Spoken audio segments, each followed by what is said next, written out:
একটা হাদিসে পেয়েছিলাম, বান্দা যখন মনে মনে আল্লাহকে ডাকে, আল্লাহ মনে মনে ওই বান্দাকে স্মরণ করে। আপনি রাতে শুয়ে আছেন, মনের মধ্যে অনেক কথা, হয়তো অনেক দোয়া আছে, চাওয়া পাওয়া আছে, কষ্ট যন্ত্রণা আছে। আপনি মনে মনে আল্লাহকে ডাকছেন, ডাকতে ডাকতে আপনার চোখ দিয়ে পানি বের হয়ে গেল। আপনি বুঝে নিয়েন ঠিক ওই মুহূর্তে আল্লাহ আপনাকে স্মরণ করেছে।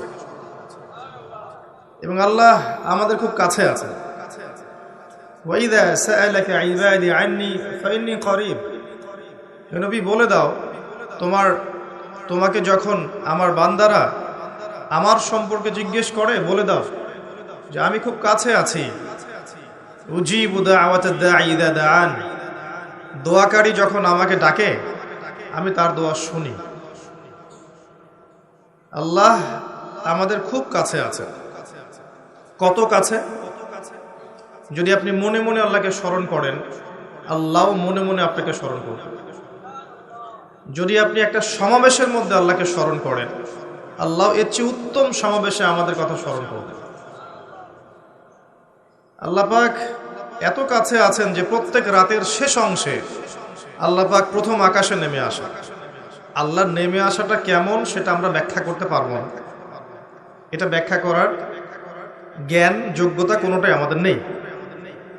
আল্লাহর রহমত নিকটবর্তী হয়। গরম করে বেশি গরম। আল্লাহ পাকের রহমত নিকটবর্তী হয়। এই সময় আল্লাহ পাক আহ্বান করতে থাকেন বান্দাদের উদ্দেশ্যে, কে আছো আমার কাছে কিছু চাইবে, আমি তোমাকে সেটা প্রদান করব।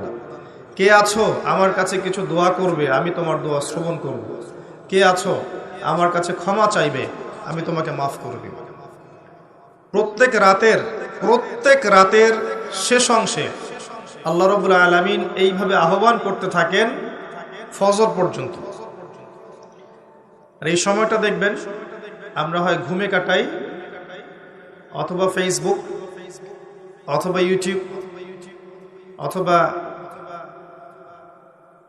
ক্যাসিনোর মধ্যে,